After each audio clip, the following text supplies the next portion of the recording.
we're back with another episode of the Lakers Fast Break Podcast. It's a snack pack, everyone. It's Gerald Glassford coming right back at you here for the Lakers Fast Break Pop Culture Cosmos, where we cover the latest news and trends in pop culture each and every week, twice a week, wherever you get your podcasts. And for all you people out there that do love pop culture, you know I do cover the world of pro wrestling once a month, but I also dip my toes in the water of the world of pro wrestling from time to time. It is with great sadness, the tragedy in the world of professional wrestling was weeks after his retirement match here in Las Vegas against Joey Janela. We heard of the terrible passing of one of the greatest hardcore wrestlers of all time, Sabu, aka Terry Brunk. So, on behalf of Sean, Magic Man Grice, and I want to wish our condolences to the family of Sabu and to all professional wrestling fans and hardcore fans, ECW fans, and the like who have seen Sabu in person. I have seen him wrestle in the 90s several times in person. Our best to you, Sabu, as you go up into this squared circle in the sky. I think that's what you do is right here. You point up, just like he did. All right. Thanks so much again for joining us. It is the Lakers Fast Break. It is Magic Man Sean Grice and I, Gerald Glassford, along right here with you. Go ahead and make sure you like and subscribe. Also, make sure you like and subscribe to all of our friends, including Joe Sorrell, the Joe Sorrell Experiment, also as well, Empire Jeff TV, John Costas, Clutch Talk, and Lakers Corner, Lakers Live, all those great places, all those great things. Our good friend Stone Hansen, who will try to jump on, I think he said Thursday, he might jump on with us, but he wants to hold off a lot of the draft talk yet, even though the lottery is tomorrow. So he saves some good draft talk later. So I said, okay, but do you want to jump on Thursday? Okay, so yes, he's going to try to jump on Thursday with us. Also, as well, Alfred Esmond, he got a new job recently working for, I believe, a newspaper. Or so. I got to go ahead. I'll get you the update on him. He got a new promotion, got a new job. I'm really happy for him. Want to congratulate him on that. Legend 350. Legend, your Warriors put up or shut up time in tomorrow's game at the Chase Center. So we'll see what happens there. But yes, want to go ahead and make sure all these guys get a shout out. DBSH, Daniel Berry Sports Highlights. Yo, he's been doing some great stuff on NBA 2K on his channel. So go ahead, subscribe there. All these great people, all these great places, including our own playback.tv/Lakers Fast Break, where I've been showing you, well, as long as my feed holds out. Today wasn't the greatest today, but yes, playback.tv/Lakers Fast Break. We've been showing playoff games, so if you want to join us over there, go ahead and become a member today. And also, speaking of becoming a member, please become a member of the Lakers Fast Break crew right here for just $2.99 a month. And it's the great value from all of us right here at the Lakers Fast Break, indeed. Yes, thank you so much again for joining us. Yes, rip to Sabu. Again, such a tragic story for that for a world of pro wrestling, and I'm sure in the coming days we'll find out more about that. But yes, we must march on with our thoughts on the NBA playoffs. And yes, the topic is serious. We've had some good discussions in the past few days about it, but I thought we'd go ahead and take care of it as a whole. Is Zion a possibility? You, said some very good things that we will use as the basis of that topic that you actually mentioned to us that I'm going to go ahead and utilize later on the show. So actually, thank you for that, because there's some good stuff that you put at the beginning before we went on the air that I think we need to touch on when it concerns the possibility of Zion Williamson becoming a Laker. But before we do that, we are going to cover the NBA playoffs, the Magic Man Sean Grice, the mastermind, the madman from Toronto. He is here. He is watching the NBA playoffs closely, covering a great weekend in NBA playoffs. Isn't exactly the greatest game here just before. And then earlier today wasn't the prettiest game in the world, but my God, that's really just playoff intensity at its finest. We'll go ahead and start off with SB, our favorite, our guy from down under, Vari, aka Sports Baby. His team, Indiana, is one win away from the Eastern Conference Finals after a blowout victory today. They won by 20, but it wasn't even that close at any point in time. Your thoughts? I told Vari after the game, I'm still feeling that you cannot win in Cleveland 3 times in a row. I think that Indiana will have a lot of momentum and have its eye actually coming back on Indiana and finishing this off. Your thoughts on the series? How has it gone so wrong for Cleveland? Gerald, so we know that the playoffs are a different beast, and um, Kenny Atkinson is a great X's and O's savant when it comes to offense. However, I think it needs to be, just stated for the record again that Rick Carlisle is a champion. He's led multiple teams to 50 wins as a head coach and multiple deep playoff runs. And I think he's just honed in on the ability to, first of all, he's stalking uh, Darius Garland and Spider Mitchell on defense in pick and rolls in any which way he can. I think that's more of a credit to his staff, more so on the offensive end than him. Gerald Carlisle isn't really known for his offense, so the multiple curls, the multiple set screens and moving picks. I think it's just created problems for the Cavs, Joe. Because as you know, you stated. I remember you stated early, very early, about Evan Mobley's defensive prowess. But if you get him dancing on skates, he is not very adept at balancing himself within the paint. I think Indiana's just been able to find a combination where they're able to get Allen or Mobley in difficult situations, and their guards aren't big enough to match Indiana's guard play on the other end. I think you're right on that. I think of the Twin Towers setup this playoffs between, let's say, Houston, what we're seeing OKC, and what we see in Cleveland. Cleveland is by far the least effective in this playoffs as far as the two big men setup. And I put a lot of that on Mobley, Magic Man, because going in the season, all I heard was Evan Mobley has to step up. He has to step up. And I know he got Defensive Player of the Year. I'm not sure I would have given him the Defensive Player of the Year. I think he's a good defender, a really good defender, but I don't think that, of course, with Wemby out, he got it almost by default, but I still think there were better defenders in this league than him, or guys that played better defense this season than him. But right now, he is just not stepping up on an offensive standpoint. It's been all Mitchell, who left after 20 minutes today. I don't know if it was just because they just decided to pack it in, or if he's actually hurting at this point in time. But still, right now, this team has been solely dependent on Spider Mitchell, and that is a recipe for disaster when you depend solely on one player in the playoffs, Magic Man. I am really kind of disappointed because you win 60 plus games. You think you should have a well balanced team. And this quartet has been together through some highs and lows. A lot of people question them after last season. Should they stay together? Should they not? Well, they stayed together and it really worked out in the regular season. I thought it was going to matriculate a lot better in the playoffs. First round, you couldn't really ascertain because they played a really bad Miami team. So you really couldn't get a good feel of what's going on. This is the first challenge that they really had together as a group so far this year. And right now they're not living up to it.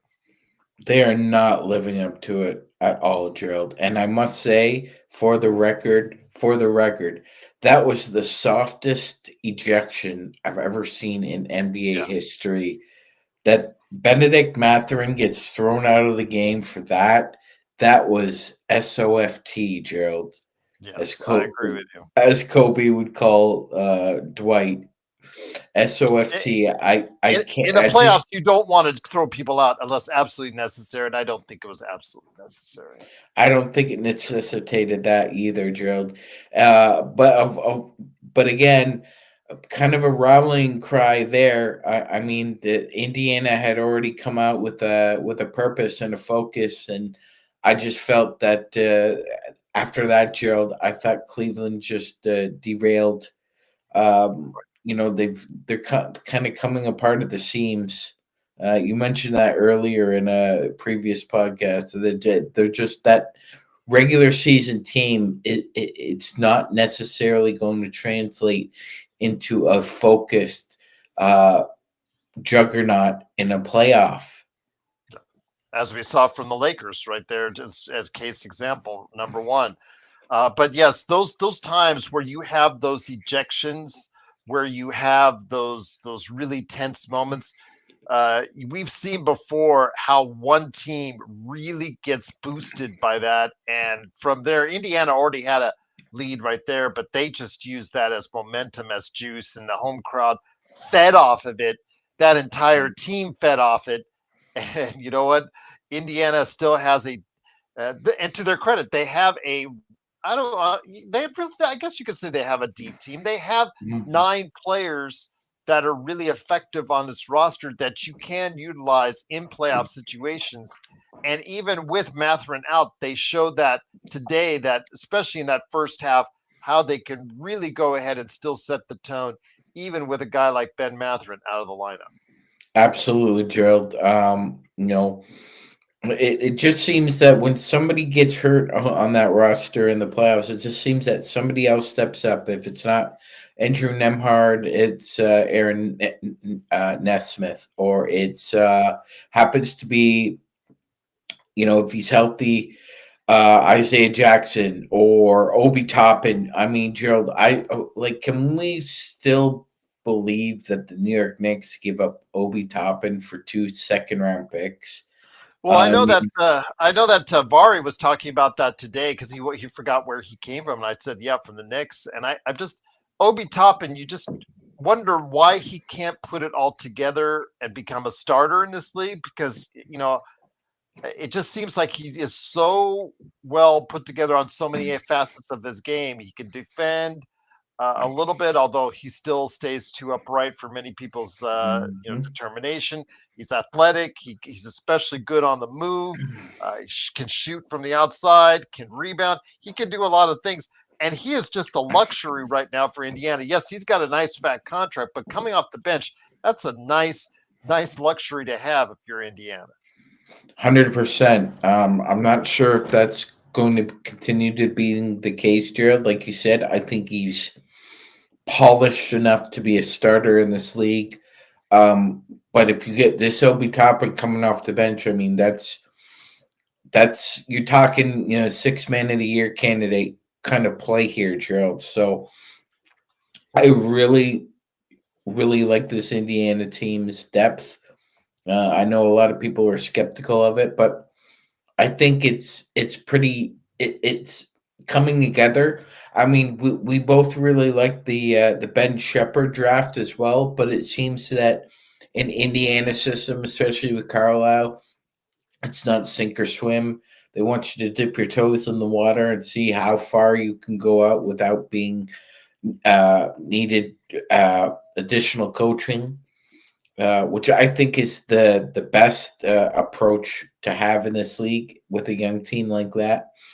So especially, and again, like you said, it's a luxury for Toppin to be coming off the bench for this team. So, I mean, what year was the last time Indiana made the Eastern Conference Finals? Years was it 2012 or 2013? Well, they made it last year, didn't they? Oh, I'm sorry. Excuse me. Yes, Yeah. yes. Yeah, so I mean, again, you got an experienced team, you got a team of depth.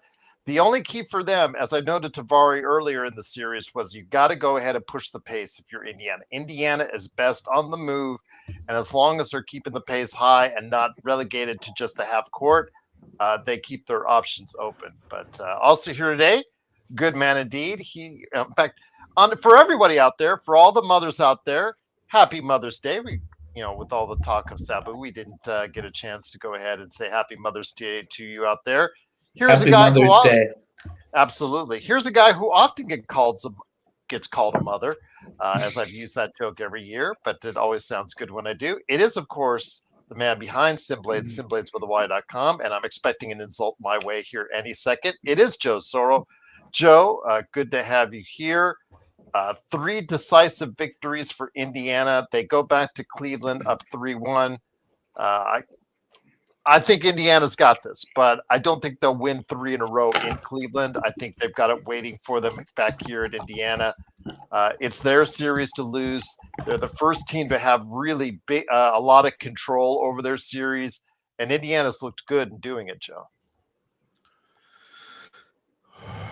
Well, Indiana didn't have a really good chance to compete last year due to Halliburton's injury, so they've allowed themselves a game. They're a game away from being in a position where they can rectify that chance, that opportunity. Mm-hmm. Go ahead, Sean. Yeah, no, Gerald, I was just going to say, so the last time they went to back-to-back Eastern Conference Finals was 2013-2014. Okay, no worries. Oh, back-to-back. There you go. Go ahead, Joe. I'm sorry. Yeah, 2013, 2014 ended up being both losses to Miami. And I believe, if I remember correctly, was it 14 where Paul George was a couple free throws away from Indiana winning that game in Miami? I have to go back and look at that one. But Indiana, much like the Knicks have shown, there's they're the little engines that could, but Indiana kind of became kind of the head and conductor tonight. This was basically saying, no, just because you whooped us the last game doesn't mean we're not serious. We just beat you in your own house two times. I don't care if we're lucky or not. We beat you twice in Cleveland. You whooped our ass in game 3, but we returned that favor now, and we're only a game away from the Eastern Conference Finals. I wouldn't say I predicted Cleveland would be lesser than Indiana. I didn't even think about maybe Indiana being better. It's not something that came through my thoughts. I was more focused on, can Cleveland beat the Celtics? That was what we really, really wanted. But if it's Indiana that's going to do it, so be it. It doesn't really matter in the end. All that matters right now, all that's left, is that the Celtics do not win a championship this year. Anyone else winning, whether it's Oklahoma City, Denver, Indiana, Knicks, or that doesn't matter. It doesn't matter. So let me ask you this. Instead of Jimmy Crackcorn, it's Joey Crackcorn. So let me ask you this. I don't care who wins other than Boston.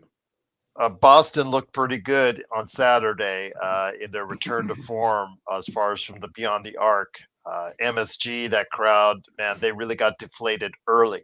That was the thing. They took out that crowd. That crowd was ready to roar, to explode, to do, just really lift the Knicks. And Boston right away set the tone and says, no, you don't. All your Celebrity Row and the entire MSG crowd, sit down and shut up. The problem is, can they do that again? Or can the Knicks find something on Monday night, I believe, in MSG? They better channel something. They better channel what Indiana channeled and yes, make sure they win game 4, because if they don't win game 4, they're right back where, according to the home court, they're supposed to be. And I don't see how the Knicks can recover from it. Honestly, I think Boston would win game 5 at home and then probably wipe them out in New York in game 6. And that's just something that we've seen the Knicks do for years and years and years now, a half a century. What's so funny? They just continue to get gloves slapped like a Frenchman. It's amazing how for 50 years it's just. At what point do you just enough? Is enough enough? Clip's gonna clip and Nick's gonna nick all the time. Even Warren Sapp. There's a story of Warren Sapp and Derek Brooks. Warren Sapp, they were getting beat. This is right at the beginning of their run. And Warren Sapp's telling Derek Brooks, this is not going to happen anymore. We're done. We're done with this. Tampa Bay is not going to be the the doormat of anybody anymore. And for God's sakes, someone in New York, get up in these guys' asses and do something. Like, follow them to the game Jesus with their Christ. like, can you represent us, please? Like, we continue to like get glove slapped like I mean, I know you Frenchmen. got the tulip in Karl Anthony Towns. He doesn't have that kind of personality, but wouldn't you think maybe You got Josh tough Hart? guys on that team. Josh Yeah, Hart, yeah. Mikal Bridges. Just do something, man. Do something to ignite this thing. If you lose tomorrow, I mean, come on. At this point, y'all need to just turn it. They're done. They're absolutely done. I couldn't agree with Joe more on that. If they lose this one, this series, Sean, I think of all the series, I would be putting the most money down on Boston right there. So it looks like it's going to be a very definitive one indeed. But yeah, we'll see. Monday, I think, is the series. Monday is going to be the series. That's for sure. So we're going to find out about the Knicks and whether or not they can How long was stay I talking to alive. myself? You were for about 10 seconds, but yes. But basically, tomorrow's the game. I think tomorrow's the series. We will know who the winner of that series coming out of MSG tomorrow. It's just that simple. The rest of the series is, to me, like an afterthought. I think whoever wins that game tomorrow will win that series. I think it's pretty definitive there. Let's go ahead to Minnesota and Golden State. Magic Man, Golden State. I know Legend doesn't want to hear this, but after seeing what I saw on Saturday, is playoff Jimmy still a thing, or is playoff Jimmy something that's in the past? Because they needed playoff Jimmy on Saturday, and they didn't get it. They did not get it. I think, as far as this series goes, Joe, I think playoff Jimmy's on pause. He's in what's that, Lucite? That's what Han Solo was put in Star Wars. Yes. Carbonite. Carbonite. Yeah, sorry, Carbonite. Yeah, I think playoff Jimmy's in Carbonite because I saw in the third quarter, I saw Anthony Edwards speaking with Gary Payton the second, and it was very interesting. And I was wondering if Reddit or Instagram had any tidbits of the conversation, and they did. And it was interesting what they were talking about. So Anthony Edwards turns to Gary Payton II and said, "So you guys are trying to win another game so you can get Wardell back for Game 6, huh?" And Gary Payton II said, "Yeah, that's the plan." And Ant says, "Yeah, I know that's the plan." So I think they're trying to end this in 5, Gerald. So there's no chance, chance of them having to play Stephen Wardell Curry again, and maybe twice. Yep, right. Spot on the money there. And but if Golden State wins tomorrow, and then now it has to be, I guess, stretched out, Joe. And if between Game 5 and Game 6, I know ESPN is making a big deal about it. There's a 3-day gap between Game 5 and Game 6, which could be a lot of time for Steph to heal up. So if somehow Golden State can find a way, which is kind of surprising, they couldn't find enough offense with Hield, with Kuminga, even with playoff Jimmy struggling as it is. It's a shame that they cannot find enough offense. I really thought their defense would be suffering at this point, but it's not their defense per se. It's the fact they just can't score, and playoff Jimmy is not giving them what they need. And somewhere, Joe, Pat Riley, like he was earlier last week, is smiling and saying, "You know what? Sorry, not sorry." Why would he give a shit about what's going on with Golden State? Because he had I guess, was it Sean? It was something at the facility. It was, yeah. And he said he's not sorry for trading Jimmy Butler. I mean, that's pretty obvious, isn't it? Why would he feel bad about getting rid of a cancer? Jimmy Butler was the East Coast version of James Harden, and what the NBA does very well, including Pat Riley and including all the GMs that are prominent in their positions, is they give these malcontents exactly what they want. They bitch and whine, cry, and then they get sent off, and they get. Yeah, and he's left us again. I don't know what's going on with his stuff there, Magic Man. But yeah, it's going to be something where we're going to have to see as far as Golden State is concerned. So we'll see what happens again. Temecula, you're killing Yes. me. I don't know what's going on.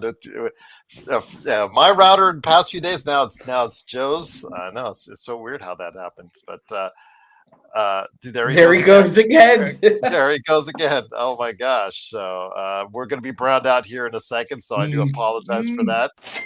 No Joker. Thank you for the donation.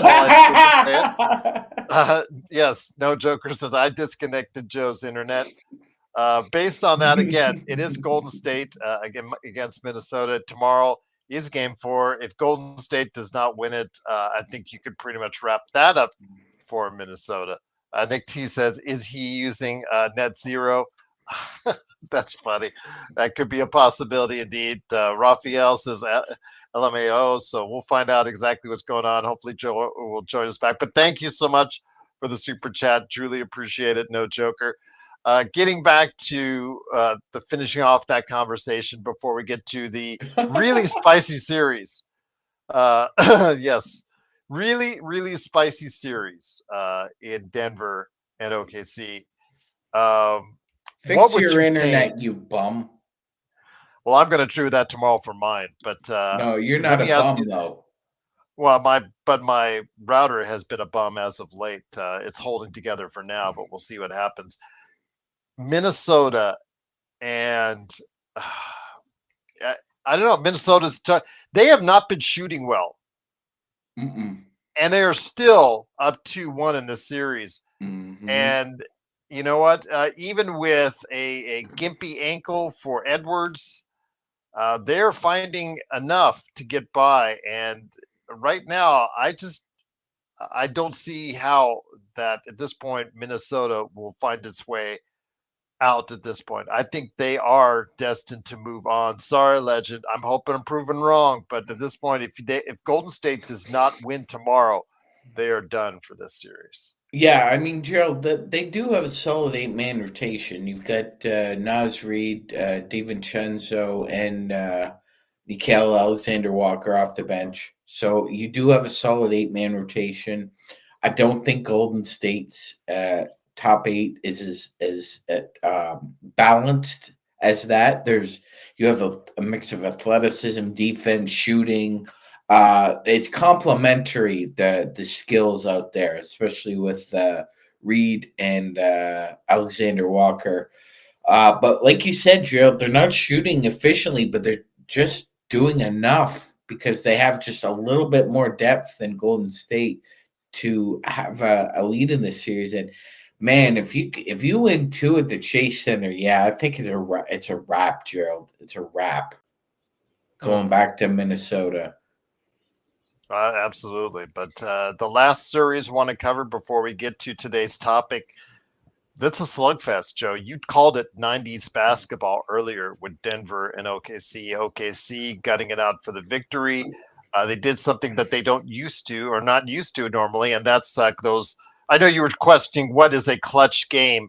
I'm assuming their definition is that it's a close game within a certain number of points with 5 minutes or less. Yeah. A clutch game is defined as any game that it score is 5 or less with 5 minutes to go. That's a clutch game. Stupid. Okay. Well, OKC, because they've lit up the league. I honestly think it should be adjusted to 2 minutes to be considered. I think it should be adjusted to. How about common sense while you're watching a game instead of, oh, well, this team made X amount of points between 4 minutes and 3 minutes. That means it's clutch.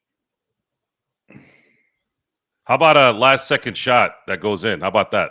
That should be a clutch game. Fair enough. Let's say within 5 with less than a minute bullshit play? awards with bullshit details. Okay. Fair enough. Fair enough. But this series, like you said, Joe, has been 90s style basketball. In fact, to start off the game, Denver only scored 8 points in the first quarter and was leading most of the second half. So, with that said, I know that some in our chat is already thinking Denver's going to move on. I don't think it's going to be that easy. I think because they're heading back tied, and it is essentially a 3-game series with both games in OKC. I think it's anyone's game, but it's also going to be a slugfest and enjoyable to watch. Yeah, it could very well go 7, but I'm going to predict Oklahoma City finishes it in 6. And Ooh, as that's far as spicy, no joker. as far as I don't think it is that spicy, Joe. I just wanted to say that because no joker Mm. put spicy. I think Wolves are going to clean out the Warriors at some point here, and then you'll see an Oklahoma City Minnesota snooze fest, probably one of the worst rated Western Conference Finals in NBA history. Oh God.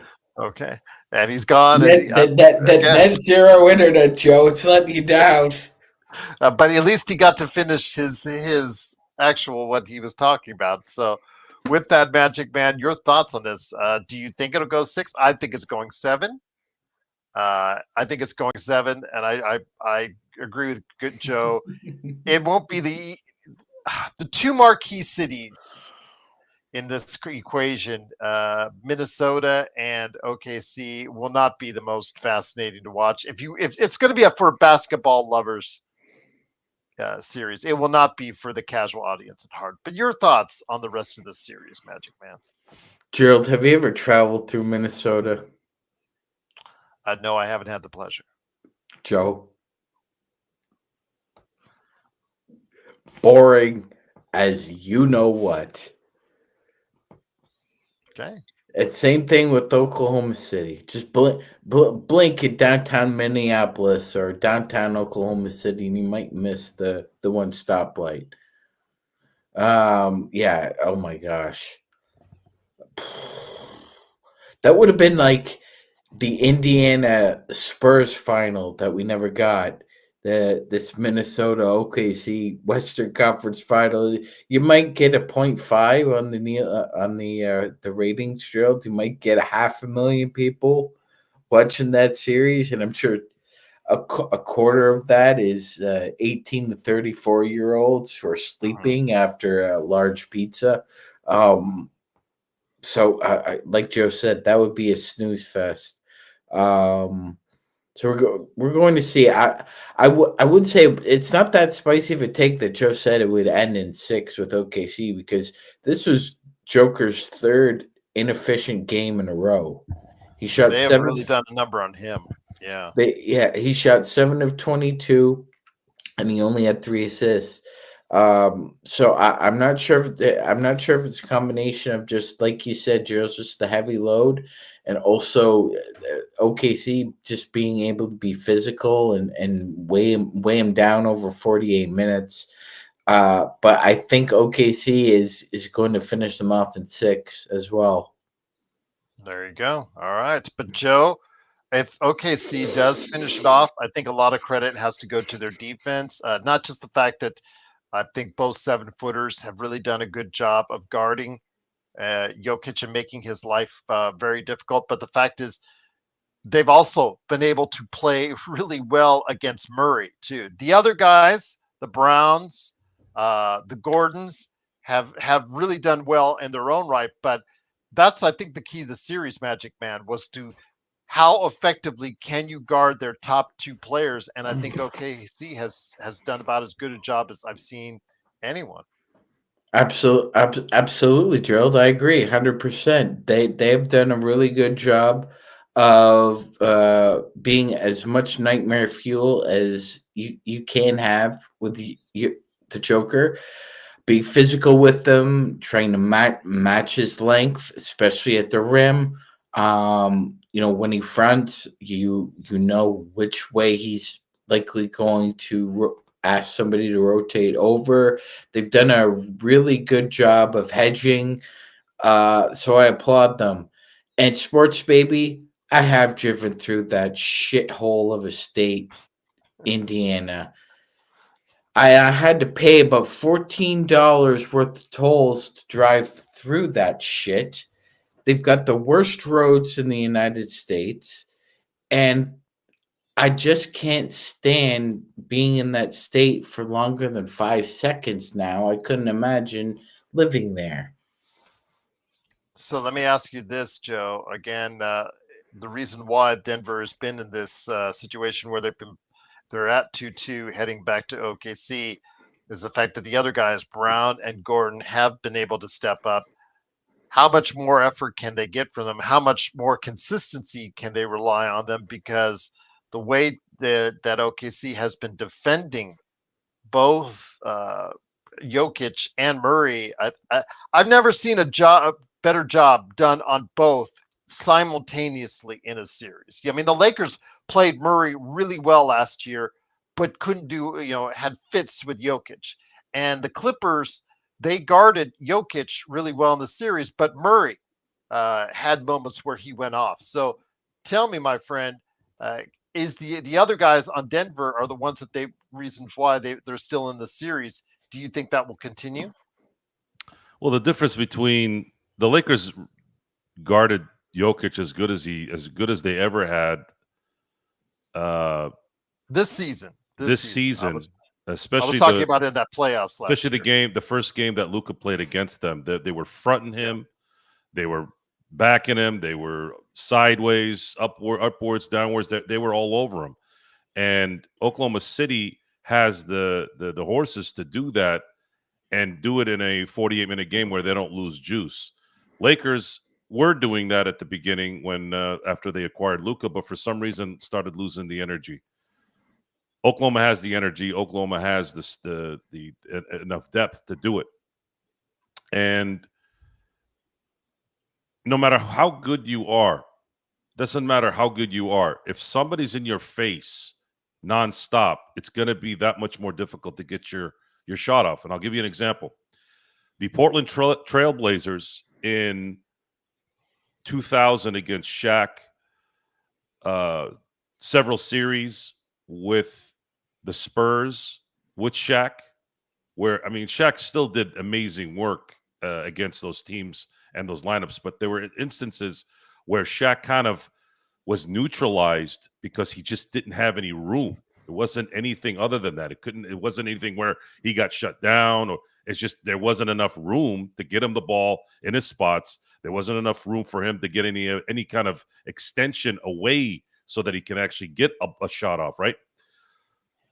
So if you do that to Jokic and then you stay in front of guys like Michael Porter Jr. like they have, or stay in front of Jamal Murray, which the reason why the Lakers suffered so much with that is because they don't have a speed guard that could stay with anybody. And if you have any kind of balance and ball handling skills as a guard against the Lakers, you're gonna feast on that, and then you'll get separation, you'll get a shot off, and then that's pretty much what's ended them the last 3 years. And the Lakers don't have unfortunately, in so many different lineups, so many different philosophies, so many different coaching strategies, they just can't seem to get an idea on how to execute when those moments happen as well. So it's kind of twofold. The talent isn't there, and then they're not able to mentally kind of figure it out. Oklahoma City lost that first game, won the second game, lost the third game.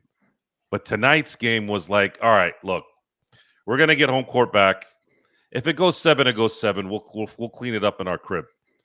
But they're not going to really have to worry about too much should they get past Denver, because I don't think Minnesota is going to be a problem. And if for some weird reason something happens where Golden State goes, I don't think they're worried about that. So right now, if I'm Oklahoma City, I'm like, look, just handle what you can handle here. Get out of this series however you can, and we're going to go to the NBA Finals. And that's just seeing Shai Gilgeous at the podium. You can see the confidence in him. I can see it. These guys, I don't think they're going to lose to Denver. I think Denver would have to go nuts from like 3 to win another game, and they'll have to do it again after that, which I don't think is likely. Once again, it is the Lakers Fast Break. It is Magic Man Sean Grice, Joe Soro, along with myself, Gerald Glassford. Thanks again for watching and listening to us. Go ahead and make sure you like and subscribe if you can. If you're listening to us on audio, please give us that 5-star review. It would be greatly appreciated. With that, if you are wanting to catch any of the playoffs, I will try to have them up and try to keep a feed up going. I had issues earlier today, so my apologies for that. But I will be trying to at playback.tv/Lakers Fast Break. So with that, our topic is the Lakers. So I put it out there, Joe, something you and I and Sean have been talking about the past couple times we've been on the air, both on your channel, the Joe Soro channel, and myself, and threw it out there. And that was if Giannis is a no, we're going to throw out other names. So, I mean, we've got a whole summer to do this. So you got to find topics that obviously inspire discussion. And it certainly has, whether or not you like it or don't like it. And that is Zion Williamson.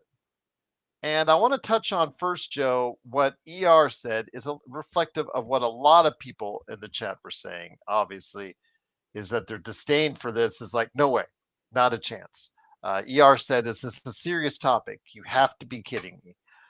His career is completely over and a joke. His asking price, and then ER kind of contradicts himself because he says Zion's asking price is the same as Giannis for perspective. If his career is completely over and a joke, how about why would you be asking for, or why would the New Orleans Pelicans be asking for the same amount of stuff as the Milwaukee Bucks would for Giannis? Joe? Just because they can start high and come back down. Okay.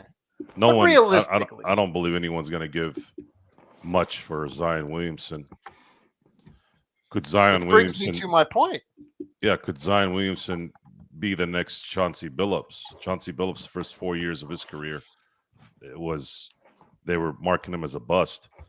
I don't remember why. I don't remember why things weren't working out with Chauncey in Boston. I think it was out of position for him. I think that was part of the reason why. That always puzzled me because that doesn't happen in the NBA. You are what you are in the NBA, especially at that time. Mhm. You're basketball is not a hard game. Talent is not a hard thing to botch. So he was a weird player that turned out to be what he turned out to be, thinking he was going to be a bust. But Zion Williamson would have to convince the Lakers, if they were to make a trade, that he was going to come in and be serious. He's never really been serious. Even when he got into shape this year and maybe played 70 games last year, he's never really been serious. He likes being an NBA player. He doesn't like playing really as an NBA player. So how are you going to believe him if he were to say yeah? Because he'd be excited to come play for the Lakers. That's for sure. No doubt. But what does that mean? Does that mean he's going to be happy to be a Laker because he's going to be banging every skank that's at the game? Now, that's fine. You want to live that kind of life? I'm not yeah. I'm not naive in thinking Los Angeles. Magic Man is all about the life. He's all about that life. I'm not saying that the great players aren't about that, but if it's priority, then that's going to be a problem. See, Magic Johnson was banging everything that walked, but basketball was still won.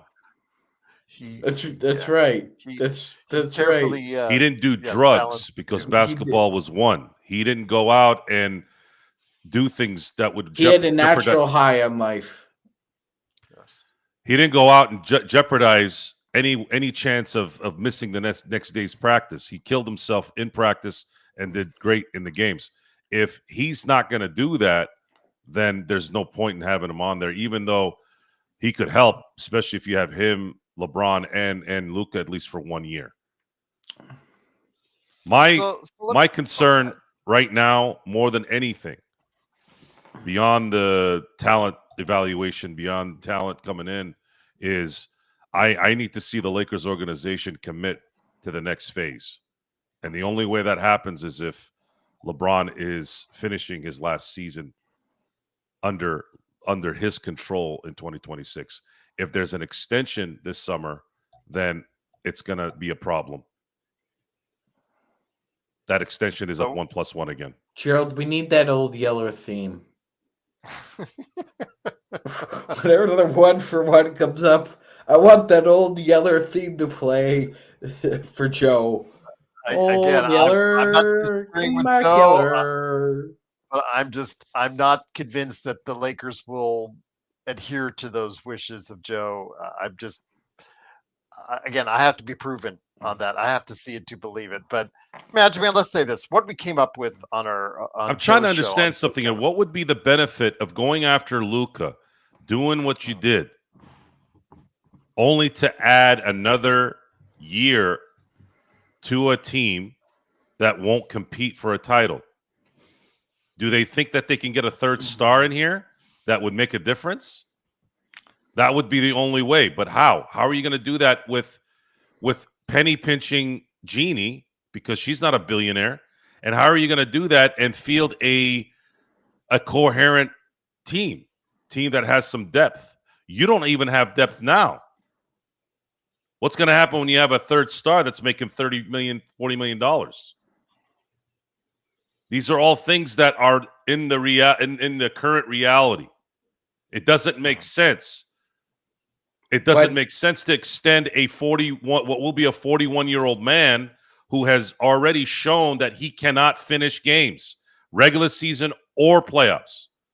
So are you serious about winning championships, or are you serious about watching the headlines say LeBron and Luka? Because we need, at that point, Luka's agency, Luka's representatives, to make sure that doesn't happen. That's why you hire an agent. Not because of the 10%, not because of the 8%. You hire an agent for shit like this.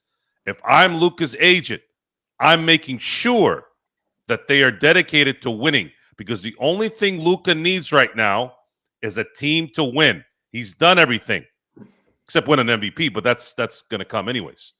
He's won everywhere. He's gone to the finals. He's been a first-team All-NBA, Rookie of the Year, Western Conference Finals MVP, scoring champion. He's done it all. All that's left is to win now, and he's got a lot to prove in that. And you're not going to help speed that up by letting LeBron and his, let me think about when I can come back because I got to go vacation with my family. Like we don't know you're coming back. Like we're idiots.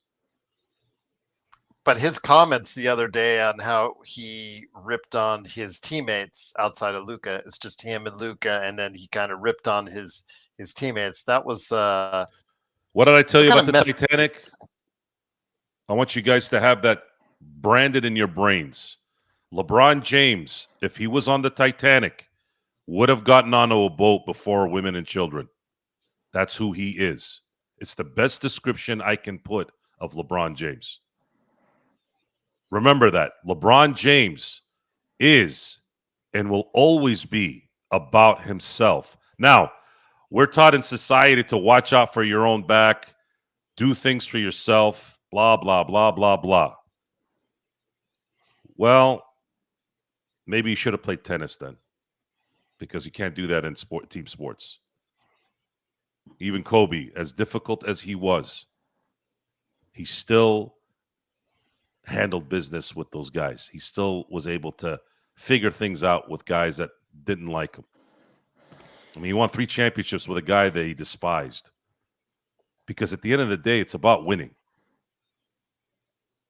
And I don't know if LeBron doesn't look like he really cares about winning anymore. And that's fine. That's fine. He doesn't want to put that much effort into winning. He's won 4. Maybe he's satisfied with it.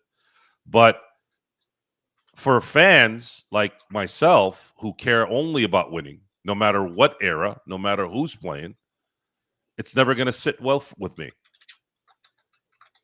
If you're going to use your selfishness for whatever you want to do, use it for winning. Kobe was a jerk, an asshole. He was difficult because it was about winning, and I can go with that. I get it. With LeBron, it's not about winning. It's about him. It's about what he can get out of it. And that's just what it is. There's no other way to look at it. Try to prove me that it's something else. And by the So way, I don't Magic, listen much. This has been going on for a few years now. I don't really listen to what LeBron says in interviews. I can't listen to him. It's like listening to the presidents the last 10 years talking. I as soon as I hear their voices, as soon as they start talking, my like I feel like I have to go to the bathroom. Like I can't do it. Like, okay, I'm turning this channel off. I can't. The amount of just horseshit. The worst one in terms of listening to is the fuckface governor of California. Him. Every time I see his face, I want to rip the entire wall off and throw it at wherever he is in Sacramento. Just listening to people talk when I know who they are, at some point I'm just like, I can't listen. I can't. I'm like John Sacramone. You remember it, Sean, when Ralphie was trying to apologize? He's like, I'm sorry, guys. I can't do this. Dude, that's me. That is so me. I can't listen to you. I cannot listen to these guys talk anymore. I'm like done. Yeah, that's where I stand on LeBron James.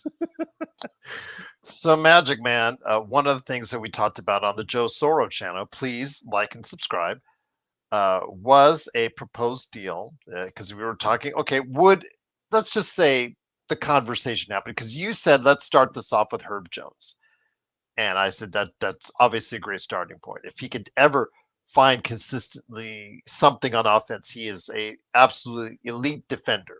Absolutely would be a great addition, but I'm not sure New Orleans want him to leave. But you get to Zion, and ER says, that his analysis that he's heard that they would be asking for a pretty steep price gets kind of buoyed by the fact that he's played an average of 45 games per season. That's just not, you can't get around that. And in doing so, that brings down your price. So if Joe Dumars is trying to exit the Zion game, which an incoming GM might be willing to do. If I was an incoming GM, I'd want to, and I took over the Pelicans, I would want to get rid of the Zion business. I don't care. At this point, it's just too much drama that your team, a small out-of-market team, does not need.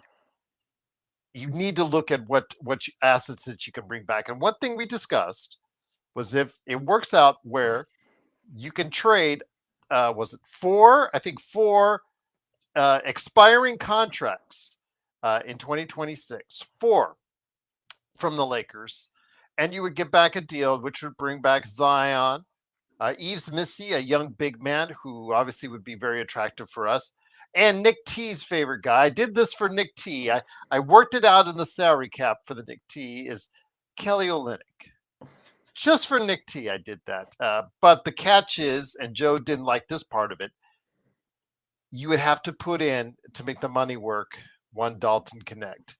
Now, you could probably work out the logistics where you would have to choose either a Dalton Connect, that first round pick that you have because you only have one, or whatever you want to do on the 5 swaps. Do it 1, 2. You'd have to do. If you're not doing the first round pick, or if you're not doing Dalton Connect, you probably have to do 2 swaps at least. So your thoughts on this? Is this feasible? And is this interesting? Because again, there are a lot of people in this chat, and I'm not going to say I would disagree with them, say he is a absolute no. He's an extremely high risk player, but he's also an extremely high reward player if he does exactly what Joe says and gets his crap together when he comes to LA, or if he does come to LA. Mm-hmm. So let's just examine this from that point of view, Gerald, because that's very well put. High risk, high reward. Okay, so you're a talent evaluator, you're GM. You would have to have a high percentage of risk tolerance, Gerald, almost to an incomprehensible level for the average GM in order to try and convince yourself that this would work, because while the potential has always been there, the results have not. And I think he's made the playoffs twice, and one was a play-in. So you're talking about a player, an individual who's very talented, but yet has not been able to lead his team to the playoffs, Gerald. And since he is listed as a forward, but he does have guard skills, I tend to evaluate young guards differently than I evaluate young forwards. I'll give a good example. So the talent evaluation for, say, Chris Bosh versus a Kevin Love. Well, as it turns out, Chris Bosh was more successful with LeBron, just a little bit more successful than Kevin Love. I think early indicators existed there because Chris Bosh was able to take Toronto Raptors on his back when he was a very young player and take them to multiple playoff runs, including a division banner. Kevin Love could not even get Minnesota into the ninth seed. Minnesota was consistently 11, 12, 13 with Kevin Love. Just as an example, and that's just one example. I could pull more, but just using that, I think Zion needs somebody like a Luka or like a Giannis, Gerald, in order to accentuate his ability to uplift the team, so to speak. I think that like you said, that potential is there for him to make others better, but not necessarily being the number one option. So it's and when you look at somebody like Rob Pelinka, Gerald, does Rob Pelinka have a high risk tolerance considering the moves that he's made, Gerald? Signing I mean, LeBron James, trading away your championship team for Russell Westbrook. he is feast or famine, Magic Man. Which again, Mm-hmm. I know Joe and Empire Jeff have given him a pass since the Luka trade, but I can't. But you Because wouldn't call him a he is like sucker, this. though. His You wouldn't call him a career is like sucker. this. Yeah, you His wouldn't call him a. career is up and down. He's not a There's no sucker, singles though. or doubles. Like to put it in baseball terminology, Magic Man, he is not a singles or doubles hitter. It's either a home run or a strikeout with Rob Pelinka, and there's just no in between. The closest thing he's had to it decent is the DFS trade. The DFS trade, you could say, is probably one of his few good, but not like wow, off the page trades that he has done, or moves or acquisitions he has done during his tenure. They're either really good or really bad, and they're usually not. There's nowhere in the middle. That's the problem, and that's why we had very little depth on our team, Magic Man. So I'm going to bring it back to Joe on this. Joe, again, you know this team as well as we do, and one of the things they like to do is they like to go after names. They don't like to stand pat. And no joke, we're saying we need to build a team around Luka. I'm not saying I don't question that. I'm not saying I don't agree with that. But you know this team gets a little itchy, trigger finger, when they don't go to the level that they think that they should be going to. And with Luka and LeBron there, and the fact that AR is not going to, his trade value is not going to get any better if we go to the new season with him. I don't know. I think the Lakers will try to go big name hunting once again this summer. For They're who? not a patient team. They're not a patient team. That's why we're doing this show today. The Big, Giannis, big, the big.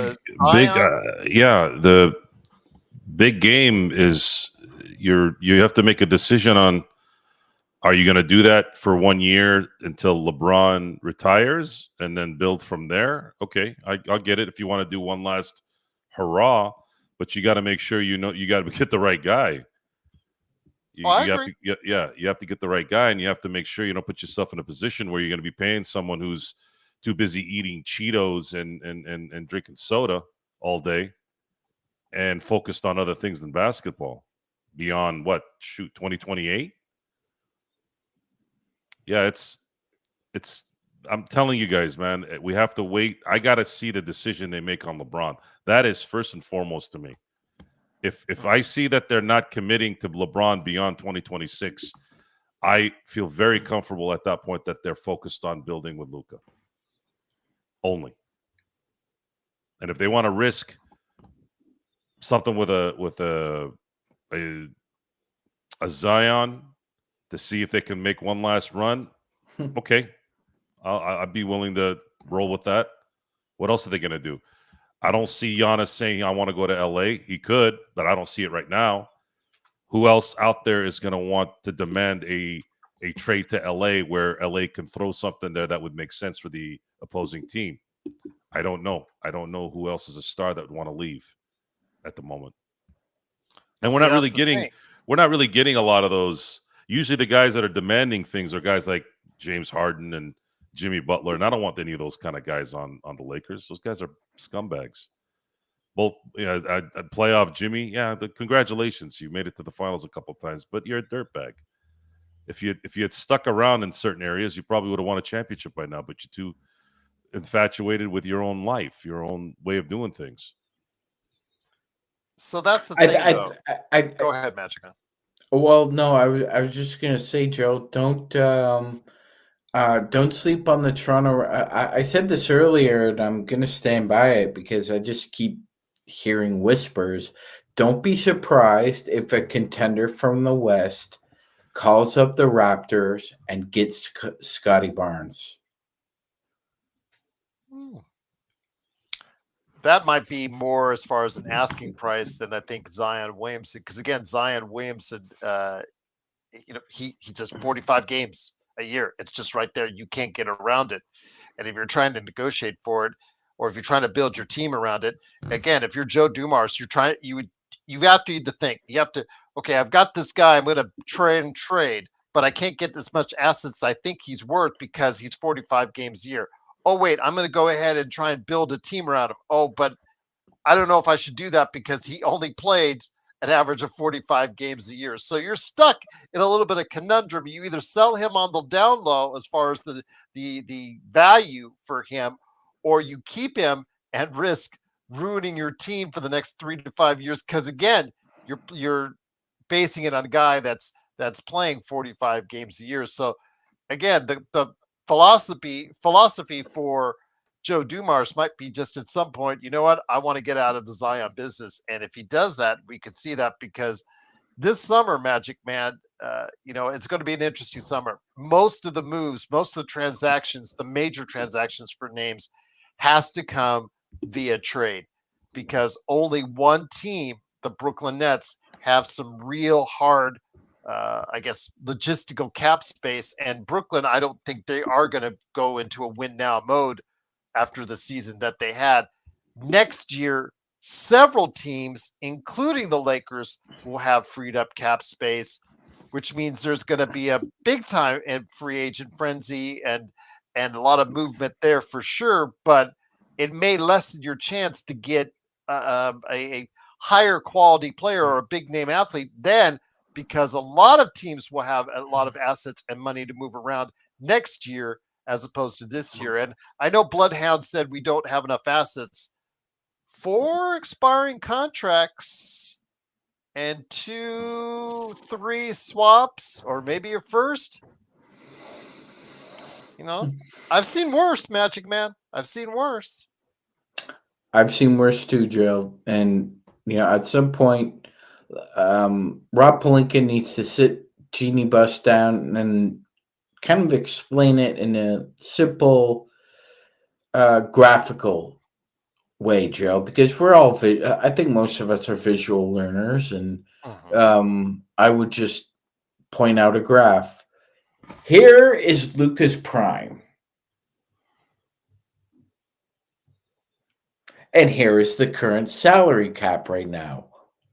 It's going up. These two need to meet at some point where you take advantage of the salary cap going up and you take advantage of his prime, because that window is very small. And you need to catch it really quickly, Gerald. Yes. So this LeBron 1-for-1 shit, I agree. Can't have it anymore.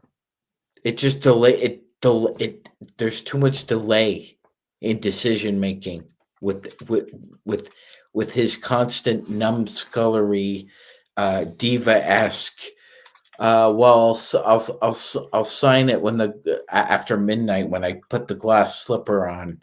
Like, we need to get away from this pageantry, and like Joe said, a lot of Laker fans, including himself, are exhausted. Like the pageantry and the pomp and it's draining. It's draining. Like when Joe was describing LeBron, he was describing an energy vampire the other day, ladies and gentlemen. Just he didn't realize he was using LeBron as the energy vampire. That's what Joe was describing. So with that, Joe, again, Zion, he's just throwing a name out there, and we'll throw other names out there over the course of this summer. I'm sure there'll be a lot of rumors, speculation, blah blah blah. I mean, LeBron Wire alone, that they live off of just rumors and speculation. That's the basis of their whole website and existence. But some of that might actually have some grounds for a possible move for the Lakers. But again, when it comes down to it, the Lakers have a limited number of assets, but they do have assets to make a move. Austin Reeves is the most prominent among them. And as I keep stressing to individuals during today's playback, no Joker was primarily, the Lakers have to understand Austin Reeves in trade value is only going to get less and less. I equate it all the time to the Angels, where they just watched Ohtani and Mike Trout. Their value just like plummet because Ohtani walked through that door and he walked out that door and you got nothing for him. And Trout became a has-been of what he once was. I mean, the guy can't even hit 200 and he's injured again. So with that said, AR, you only have 1 year left of AR before you have to make a decision. I mean, they're going to throw an extension at him this year. He's going to refuse it. But most likely, if he stays on this team, he'll walk as a free agent. Baseball trades and basketball trades are completely different. I'm just giving an example of that. Yeah, I don't. I think much like how Laker Nation. I hate using that word unless it's a Raider thing. Laker fandom. Laker fandom. Thank yeah, you, that Joe. nation. I hate the word nation. Thank you, Joe. That's a Raider thing. That should stay with the Raiders. The Lakers fan base overvalue players so much. They still, it just never computes. Teams and owners and GMs don't look at Austin Reeves in the way Laker fans look at Austin Reeves. The ones that criticize Austin Reeves every time he has a bad game or a bad series or a bad playoff run, whatever, those guys are going to not like Austin Reeves anyways, whether he's a Laker or not. They're just waiting for him to mess up. But when you sit down and you use your noodle and you realize that this guy is making $14 million a year and that's what his skill set is worth, you'll realize that the process is good, that he's done what he's supposed to do. The Lakers keep putting this pressure on him. The media keeps calling him stupid things like, is he the best third option in the NBA? You are stupid. Compared to what? To Oklahoma City? To Denver? You're talking about he is the best third option on the Lakers. And that doesn't mean much when we've been talking about for the last 3 seasons that for Austin Reeves to be used better or at its peak, he's actually better as the 6th starter. He's the Manu Ginobili of the Lakers, which means you need 2 other players on that team that are better than him for him to really come in and contribute the way you probably want him to contribute. He could get better next year. He could get better in 2 years, sure. But we're in a situation now where we can't think that way. Lakers needed to win championships because you have LeBron James tied up. You have Luka there. Before then, you had AD. But to be fair and to be observant correctly and to have common sense and to understand what you're watching, which we know what we're watching. I know who he is. Most people don't. Most people think he's either bigger than he is. A lot of Laker fans do think that, or he completely sucks and should be thrown in the garbage, which is also stupid. Austin Reeves, in my view, should be able to be used in a transaction that brings back really, really good talent. If you don't do that, then you need to make sure you keep him. And we know that LeBron's going to be here for at least another year. Make sure you keep that depth as much as you can and make another run. And then next year, think about what you want to do. Austin Reeves is the least of our concern right now. Guys like Rui, who are going to be going into their expiring contracts, have enormous value right now. Guys But like so is AR is going into the same thing. Well, the thing is,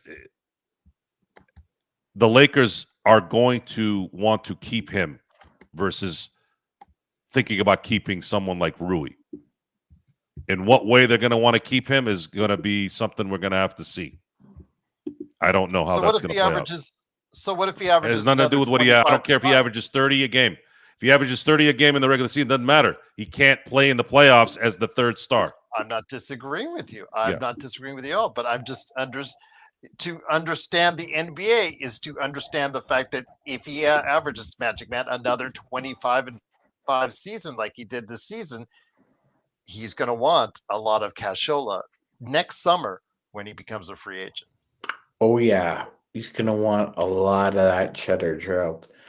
And up until now, his performance overall, especially in the playoffs, Gerald, doesn't net for me paying somebody over $30 million as a Laker. You want that money as a Laker, you gotta perform in the playoffs. 100%. You perform in the playoffs, sure.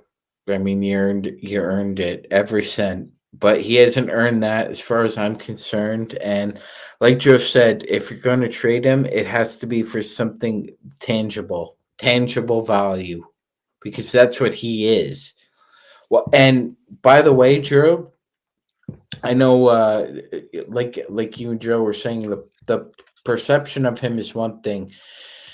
Go back, for those who maybe unfamiliar, go back and look at the player poll from this year about who the players voted as the most underrated player in the NBA, and a lot of NBA players voted that Austin Reeves. By the way, Austin Reeves is not in the same boat as Rui or any of the expiring guys. He can opt out. He opts out, but it's next year. That's what I'm saying. Rui is also a free agent. No. Year. Listen. Yeah. Rui and are you fucking stupid or what? Are you like stupid? Like what the fuck's wrong with you? I just told you. Right now, I'm looking at this contract. Rui is a free agent next year. Okay. That's next year. Okay. Next summer. I just proved you wrong. You just prove me wrong. What? There's a third year that's attached to Austin Reeves in 2027. It's the player option. Okay. So he opts out of it. He becomes a free agent in 2026. Okay. Isn't that a different trade, though, if they decide to trade him with an extra year on his contract versus an expiring? If he's in an option year, if it's you're talking about if Reeves plays out next year.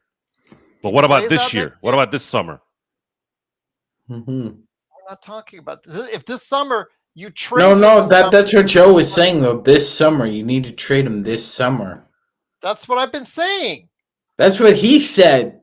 Yes, I've been saying it now for weeks now. This is when you trade. This is when he has his maximum value is right now this summer. Trade him for what, though? That's what we're talking about for the next few weeks and months. This is like Abbott and Costello. Like, who's up first? Austin Reeves, after next season, has trade him for option, what? which he'll walk on, which he'll leave because he'll be a free agent in a summer where there's a lot of teams with a lot of cap room. Great name, Osmosis Jones. I think Miles has peaked. Yes, and Laker Tom should get the memo too. But he doesn't solve your rebounding problems. But he is a great stretch five. I will give you that. Obviously, block shots, rim protector. But you're rebounding on one of the worst rebounding teams in the NBA. is not soft because he doesn't rebound. It's just not his thing. So I like that deal, Zaire. By the way, but he is a stretch five and one of the best at it. If there's a way, if there's a way there that the Lakers can get Duren in a 3-team trade, I think that would be something that would work. Now, Joe, I will come back to you because on the Joe Soro channel, please like and subscribe. You mentioned that you really would not want them to trade Dalton unless something like that appears as far as Zaire's proposal, which again we would all agree would be something we would be interested in. Obviously the particulars, players, pieces, money would have to go along with it, but I see the what you're talking about, Zaire's the basis of that. You want to see Dalton for another year. I would like to see Dalton for another year. Magic Man has made it clear he would like to see Dalton here for another year and see how it goes. Can he improve his defense where he can, to the point where he can stay on the court? That's the question, because we see a lot of gifts with his outside shooting, which the Lakers sorely need, Joe. So I get it. Unless something like that pops well, what up. you're getting in Duren is you're getting a 21-year-old who's going to turn 22 next year. That's a 15 and 12 guy. Defense, right who's your center, who now gives you a chance to at least play the way Oklahoma City and Denver played tonight when you need to. 21 versus, you're getting a player that's 4 years younger at a position that's absolutely desperate and desperate need right now, and someone that could ball with some strength. The Lakers need to get back to being tough again. The toughness is not there. It's too soft. And what better way to have an anchor there in Duren at 21? He's 21 years old right now. Duren would be incredible. Sorry. He's 22. Sorry, he's going to turn 22 this. It matters that he's going to turn 22 this year. So 22 years old, basically coming out of college, right? And you get somebody like that, you trade Dalton for him, absolutely. And then for Detroit, because I was still asking several times, why the hell would Detroit trade Duren for what? Well, maybe Detroit wants to get tickets to go up. Maybe now they're seeing a little bit of a crack there with Cade Cunningham improving the way he did, and maybe they can fix up. Maybe being in Detroit allows Zion to not have to see the nightlife over there, because there is no nightlife in Detroit. It's too cold in the D. Yeah, for that. Absolutely. I'm sorry. There are some times when I have to admit it's too cold in the north for some of that stuff, but it's way too cold in the D. Magic Man. We talked about this before. I think, according to the reports, they asked first Detroit for Jalen Duren before they asked for Mark Williams. Mm-hmm. Is that not correct? Yes, they did. Reports? So yes. What would allow Detroit, what magic wand would Rob be able to go ahead and wave this time around? Somehow find a way to get rid of Vando. I don't think he has one. I don't think he has one. Yeah. I mean, that guy has to be off the roster by next. I'm like, that guy has Gerald. Enough's enough. Enough's enough. Okay. I've watched this guy enough as a Laker. I've never seen somebody more of a negative on offense than Jared Vanderbilt. Okay. And I watched Robert Sacre play for the Los Angeles Lakers, ladies and gentlemen. I watched DJ Benga play for the Lakers, and they are more of a positive offensively than Jared Vanderbilt. Well, you know what? You're preaching to the choir when it comes to Jared Vanderbilt. Josh Powell was a better. And Josh Powell played 3 minutes a game for the Lakers. At least he had a mid-range. Tell that to Empire Jeff. Tell that to Empire Jeff. Hit a few Jeff. shots. That's, again, go to Empire Jeff's channel and tell that to him. Like and subscribe while you're there as well. But again, Magic Man. Jeff runs a nice channel. He doesn't run a channel like us. He's got to hear it because he's been on Vando. Him and Jamie Sweet have been on Vando Mount. They got like flags posted up there, and I'm just like baffled at why that they think Vando is this game changing. I think it's more personal than analysis with those guys on him. I mean, if you're wrong, you're wrong. I was wrong on SPJ. I have admitted that on this channel 100 times. You know what? I blew it on SPJ.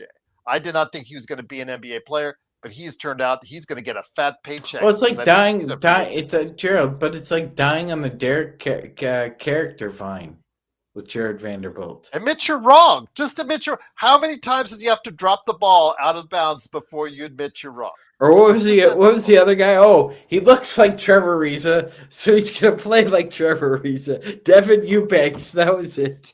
Oh, he looks like Trevor Ariza, yes. So that must mean he's gonna play like Trevor Ariza. No, I remember that. Yes. Quabina, I don't know if I would go that far on DFS as the modern day Michael Cooper. I don't know about that one. I don't think so. I mean, DFS is a 10-point a game player. He's a nice, adequate role player. But if he's your top 5 guy, you've got a team you need to start thinking you need to readjust. Come on, dude. You say that the year Michael Cooper goes into the Hall of Fame, I wouldn't. Yeah, DFS is a good player. I don't know about the modern day Michael Cooper. Yeah. He's a nice 6th, 7th, 8th guy to have coming off your bench or as a spot starter. But let's not kid ourselves. But you know what, Nick T, I understand what you're saying about Vando and Dallas, but I'd counter that with Rui in Chicago. What did Rui do when Darvin Ham benched him against the Bulls, Gerald? It's stopped shooting 40% from wide open 3 since. Thibault can't hit the broadside of a barn. That's why he's on the end of Portland's bench. That's why everybody gets fascinated. His defense, everybody gets fascinated with him. Oh, man, he's such a great elite defender. Then they see him shoot, and he gets farther and farther and farther down in the rotation wherever he goes, man. You gotta admire the fire and the breath and the hustle of the Aussies in the NBA drill, but fuck Mark and Vari. Your guys can't shoot for shit in the NBA other than Patty Mills. I mean, they've got a steal in Kamara. They are laughing at the Suns right now, Magic Man, in Portland, because they've got themselves a quality player for years to come in Kamara, because he can play the same kind of defense as Thibault does, and he actually can score, which Thibault can't. So that's Nick T is asking for Ibaji from Toronto available. I don't. We'd have to take about. Magic Man says no. Ibaji's not available. I don't think so. Okay. But Joe, as Moses Jones, Kamara was the best player in that deal. All due respect to DeAndre Ayton, but Kamara's been the best player in that deal.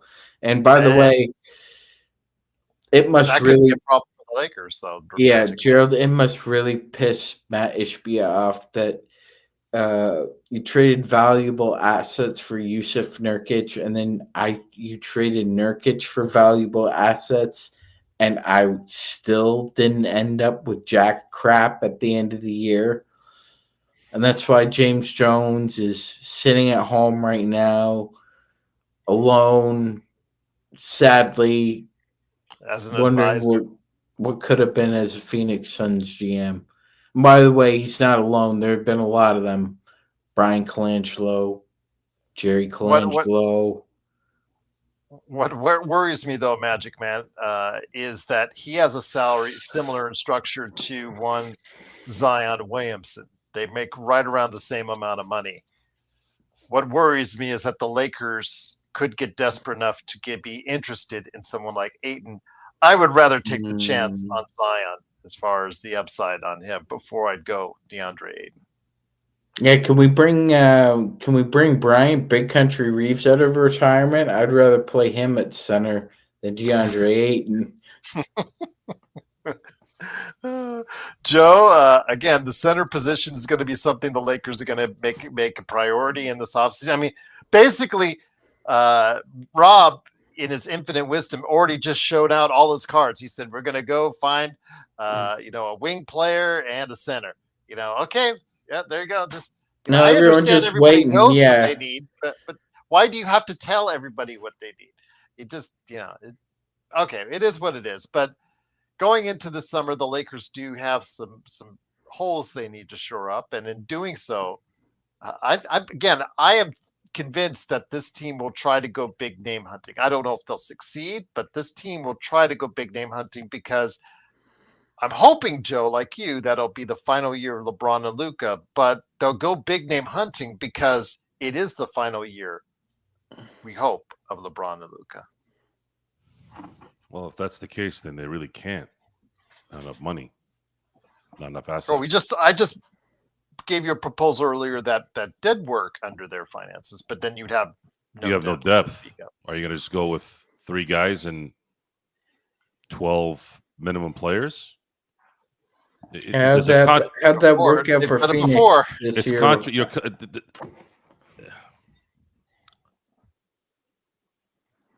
It's very hard to talk to people who have no fucking idea that there's a CBA in the NBA.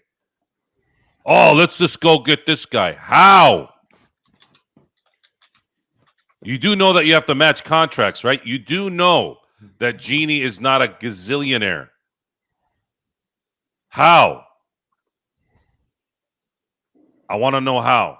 Well, here's the deal. You want to go big game hunting?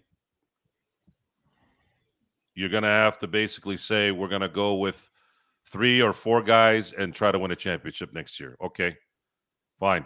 Just make sure those contracts run out next year. So when it fails, or should it fail, you're ready to really get building in terms of the team. Then you have the advantage of open cap space, and you get all the advantages of that when you're not cooped up and all that, right? Like basically this latest CBA, which I've been on record several times saying that one of the dumbest CBAs I've ever seen signed by a bunch of fucking idiots. Seriously, like this was the dumbest player association leadership I've ever seen in the NBA. It's not ever really been that good anyways, but this like took the cake. Was it? I still don't even know. I thought Michelle Roberts was there for a minute, and she's not even there anymore, right? Like just complete and utter incompetence. I understand it in the NFL to a degree because NFL players are so bad with money, and money is so attached to the weekly pay that they were willing to suck the nuts of anything there just to get going, even though they had a chance to destroy the owners and Roger Goodell in 2011. They sat there and they sat there and they sat there. And I'm like, holy shit, are these guys really going to put these owners to the fire? And they wilted like 1-ply toilet paper in a fire because they couldn't afford that weekly pay not coming. And of course, what, 2 years later, 3 years later, all of a sudden, all you hear is, well, the league is this. I'm like, you stupid fucks. You're the ones that signed this. You knew what you signed up for. You let him be in charge of the discipline stuff. And your racist retorts didn't do shit either. Because I remember I was hearing that a lot. Then running backs, 5 years after that, we're not getting paid what we're supposed to get paid. Well, bitch, if you had not allowed the competitive factor in this, the committees, allowing all the quarterbacks to have the advantage. If you were just sitting on your ass, probably banging skanks left and right, not paying attention to the details, maybe you would have caught this early enough to understand that they made you insignificant because they allowed all these quarterback friendly rules. I mean, really, what other position is really that important in the NFL now? Really? I mean, the middle linebacker is gone. Safeties are gone. Corners are important, sure, but they're not going to get paid typically $40-50 million a year, are they? Maybe once in a while. I don't know who's getting paid $40 million right now. I don't know. Derek Stingley's close. Okay, he's getting close, 40. Right? So now what? Okay, will it be a defensive tackle? Okay, somebody like Aaron Donald, though. It has to be somebody like of that ilk. A left tackle? Are you going to pay a left tackle $40 million? No. Are you going to do what the Cincinnati Bengals did? Their stupid ownership. You could have just signed Jamar Chase last year instead of letting them have one of the greatest receiving seasons I've ever seen. You could have signed him last year for $30 million. Now you got to pay him $40 million. Oh, and then Higgins. He kept putting him in franchise tags, and now you got to pay him. Oh, guess what? Now you look like the Lakers. It's 3 players and no one else. So the moral of the story is, guys, there's a system that these guys put together. And you and as an observer and as a fan, you learn some of these things. And then you have to understand what can happen and what doesn't happen. So the Lakers are in a position right now where they have a player who's making 1/3, almost 1/3 of the salary cap, who's not producing when it matters. What do you do now? How do you solve that problem? We've told you a few times how you can solve that problem when you're able to, which means basically next year. Now, big game hunting, I don't know. I didn't hear that. Gerald, I don't know if you heard it. It sounds like you did, but I didn't hear that. What I think they're going to do is they're going to get a big. They're going to somehow find a way to get a big, and there's opportunities to do that. And they have expiring contracts on their team right now that can help that out if that's the way they go. And then maybe they can give it a shot next year with that, and then maybe a couple other players. Maybe they'll get lucky and draft a stud in the second round. I don't know. Maybe they'll get somebody in the free agency. They've been good at that lately. But everything has to go perfect again, guys. What did I say at the end of the year? Everything has to go perfect. And, man, it would have been a perfect year for them to do it too. There's really no clear-cut winner this year. And they still sucked ass. And I'm over this, man. It's just keep playing the same thing over and over again. I'm over it. Make a decision on LeBron first and foremost. If you make a decision on LeBron that he's not going to be extended, I'm going to take you very seriously at that point. And I've given them props for getting Luka, and I'll stay with it, and I'll support Jeannie, and I'll support Rob right now before they even make the call on the LeBron. But if they extend LeBron, they better have some plan going on that we don't know about. But if they extend LeBron and they just get a couple players, you are absolutely playing with somebody else's career that should be more important on your team.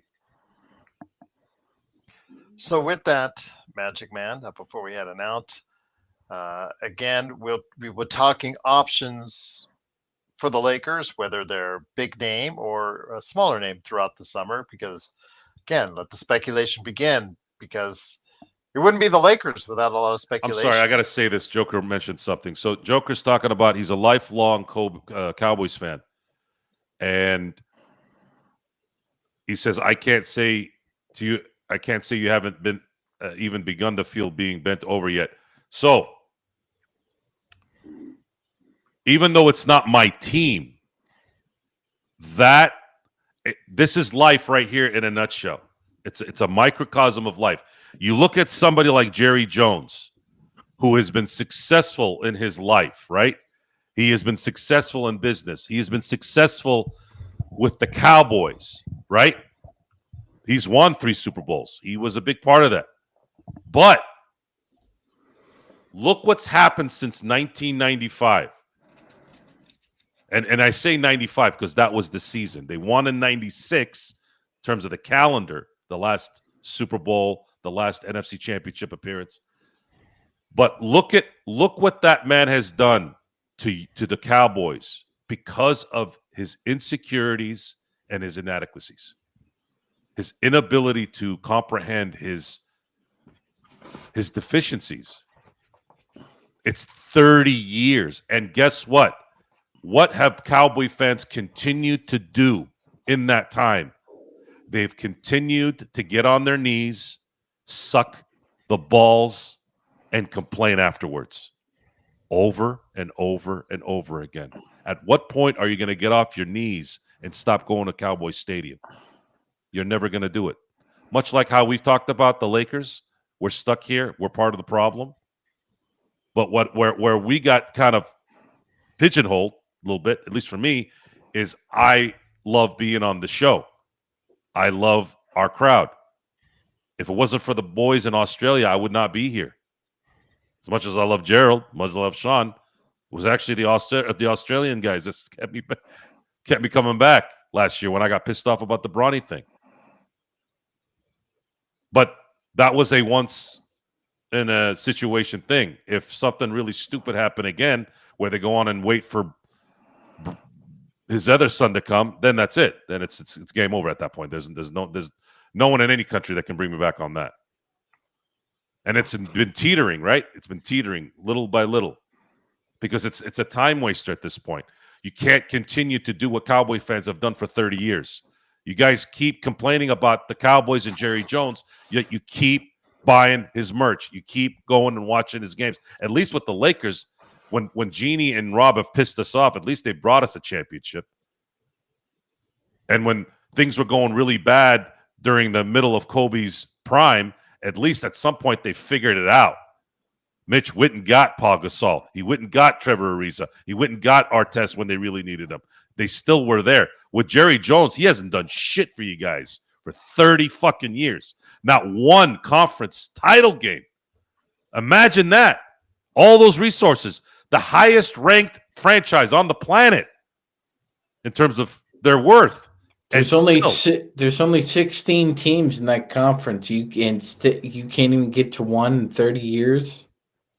It's all this because of one man's insecurities. What the most dangerous human being on the planet is an insecure man. Because if that insecure man has any power, you're fucked. And the only way you get unfucked is if you stop supporting it. But the problem is people are too obsessed with bragging and wanting attention and telling the story of being somewhere and being a part of something that's really not about them. The Titantron guys, the Titantron people being on TV, telling somebody on Facebook, telling somebody on Instagram, look where I went. I was at Cowboy Stadium. I was a part of this. Well, you're a part of it. You're a part of the 30 years of being underachieving to the highest degree. Blaming Dak Prescott now, blaming Tony Romo before then, blaming Drew Bledsoe before that. Why didn't Bill Parcells win? If anyone could win in Dallas, if anyone could win, it would be Bill Parcells. Bill Parcells won in New York. He took the Jets to at least an AFC championship game. He brought New England back from the dead. He couldn't win in Dallas. Why? Priorities, guys. At some point, you got to stop. You got to stop putting that money in their pocket. But you won't, because you're manipulated by the marketing and you're manipulated by your own excitement to brag and show people what you're doing. So, Magic Man, again, we'll have plenty to discuss over the next few weeks and months with the Lakers. You're killing me, Mark. But before we head on out, I know that there's another sport that you've been closely following as far as their playoffs are concerned. Anything you want to add in on a NHL playoffs before I get it back to Joe to tell people what's going on with his channel? Yeah, Gerald, the Oilers just, I think, blew it. They had a golden. Really? They had a golden opportunity there, and they look, Gerald. They're still champions in that locker room for the Golden Knights. I know you like to shit on them, but they a lot of fan bases would be. I'm just not as confident. I'm sorry. Well, I understand that. But there are a lot of champions in that room still, and I think the Oilers had an opportunity to just put their foot on the throat, Joe. And as we've seen, it doesn't matter what sport it is. When you play with your food, bad things end up happening. It could be all over your face. The Oilers really need to win Game 4. I agree. And again, I don't share as high confidence on you. I'm hoping I'd be proven wrong. Vegas beater was awesome. Vegas, that was awesome. Vegas turned the tables on the Oilers, Gerald, because the Oilers came out and punched them in the face with that 2-0 lead in the first 10 minutes of the hockey game. Vegas stormed back. So, I mean, they showed a lot of championship mettle. Yeah, that they did. We'll see what And happens. so of the Florida Panthers, they were down 0-2 to the Leafs, and now they've stormed back and tied the series. So that's going to be an interesting one as well. Yes, absolutely. And Winnipeg, for all the great season that they had, they keep finding themselves in a deeper and deeper hole every time out. So we'll see. But thank you again for the comments earlier before we even went on the air. That helped us facilitate this Zion conversation. So if you have thoughts on Zion, one way or the other, please go ahead and share your thoughts after the show in the comments below. Before we head on out, Joe, you run a channel called the Joe Soro channel, which has the Joe Soro No. It's experiment. not called the Joe Soro channel. And I Jay, just typed in Joe Soro. and Jay, it's It's actually called the experiment. hockey's two sports. Hold You have to use a stick and use a pair of skates. Can you So let put me go on to Joe Soro right now. I'm going to go to Joe Soro. I'm going to type in Joe Soro on the YouTube channel. The channel's name is Joe Soro. The show's called the experiment. I know, but the channel's called Joe Soro. Mm-hmm. Are you going to keep talking, or are you going to let me finish? Well, what's going on with your show on the? So thank you for the 100th channel? subscriber as of today. Thank you, folks. I will have a show here Called it shortly, and even though Gerald's got the name wrong, it's called the experiment, and I'm the host, Joe Soro. I didn't get anything wrong. The show is called The Experiment. It's on the Joe Soro channel. Terrible job. It says it right there, the Joe Soro experiment. Yes, but the channel is called what? When you go to it, it says Joe Soro. That's not what the link says. No, the link says. Well, let's bring it up. Let's bring it up right now. Let's see what YouTube says. This is the second time I'll prove Joe wrong today. It's awesome. No, actually, I was right. He wasn't on an expiring contract this summer. No, I said he's going to opt out, so it is the expiring. It says Joe Soro right there. Joe Soro experiment. No, it says Joe Soro right there. The Joe Soro show. YouTube knows it as the Joe Soro channel, and that the experiment is a show. It says within Joe that Soro channel. experiment. No, it says Joe Soro. It says Joe Soro channel. Where? Type in Joe Soro on YouTube, and it right comes there. up Joe Soro. Yeah, right there. Joe Soro channel. Where? Now the link is at Joe Soro experiment. That's right. Since you named it just Joe Soro, that's what it's titled when people first land on the splash page is Joe Soro. Sorry, you're wrong, Joe. 0 for 2 today. Here, I read it again.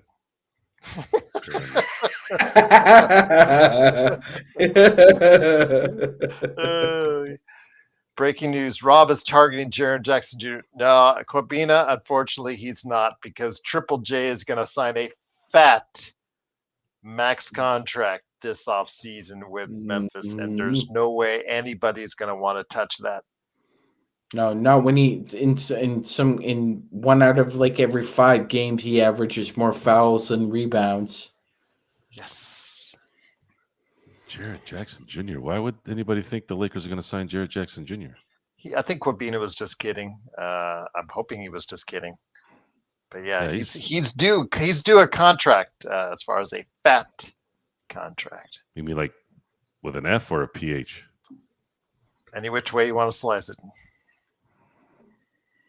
He's going to get paid, right, Sean?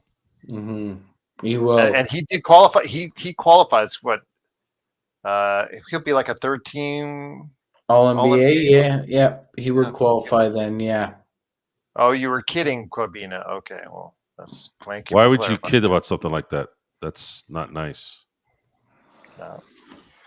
And the problem is they're going to be stuck themselves with Ja's contract, Bane's contract, which I think is overpriced, and Triple J's contract, which I also will think is overpriced. I think Memphis should trade Ja. Talk about contract that might be getting worse. I'd trade Ja for something. I agree. Somebody who really needs somebody like Ja. I'm trying to think who. That's the problem. Who would have a really good coach that could handle him? Houston? Yeah. Houston might be the right call. Just throwing it out there because, like you said, which has a coach but needs a player of Ja's ability. Yeah, I'd say Houston. If I'm Houston, I'd call Memphis and say, "What do you guys want for Ja?" See what you guys Orlando, good suggestion, Div. Yeah, because they need Orlando, any kind of Orlando would be a good one too. Yeah. Detroit, Quibita, no, because Cade Cunningham and Ja, that would duplicate. They already have like a Ja Light and Jaden Ivey. Why would they want Ja? Milwaukee. Yeah. Good luck. Milwaukee is like, A, their cupboard is bare. B, their best. Their You don't want Ja there in Achilles. Milwaukee. He's not gonna. He's not You gonna might do well lose there. Giannis because he might want to walk. D, you've got the oldest team, one of the oldest teams in the NBA, and you have very little in assets as E. You've got very little in assets. The Lakers have a plethora of assets, I think, compared to Milwaukee. So, I don't see him going to Milwaukee, but Orlando, I could probably see him going, and Houston. Any team that's really struggling on the offensive end. So. All right. With that, Joe's going to be doing his show here in a few minutes on the Joe Sorrell channel. No. I'm not doing a show tonight. No? Oh, no show today? Oh, not even to brag about the Dodgers? No. Oh, wow. Okay. I don't need to brag about the Dodgers. The Dodgers have the best record in the league, and half their team is not even playing. Yeah.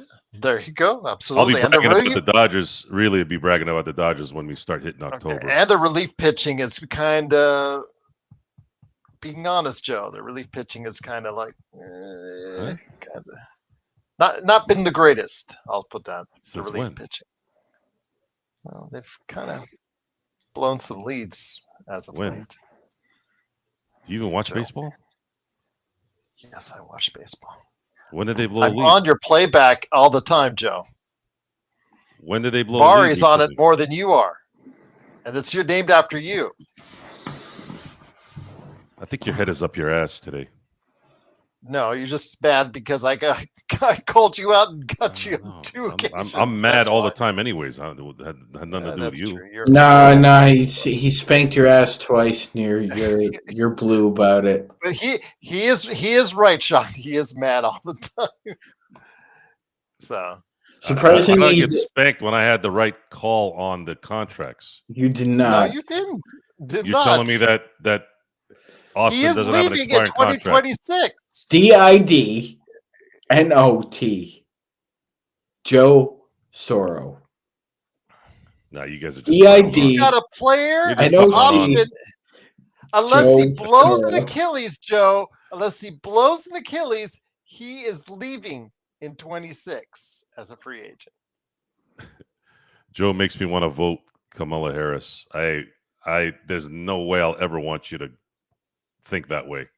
You don't want to ruin your life with that, by the way.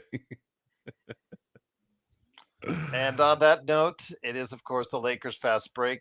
Thanks again for joining us.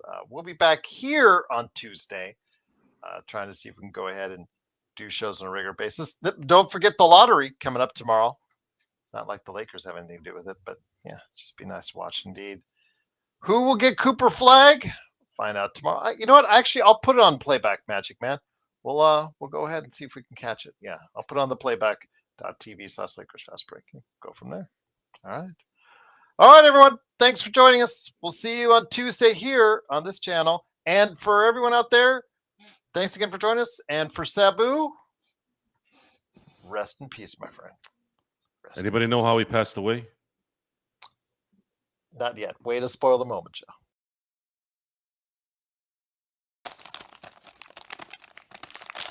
I'm giving you the one salute, not your fucking face.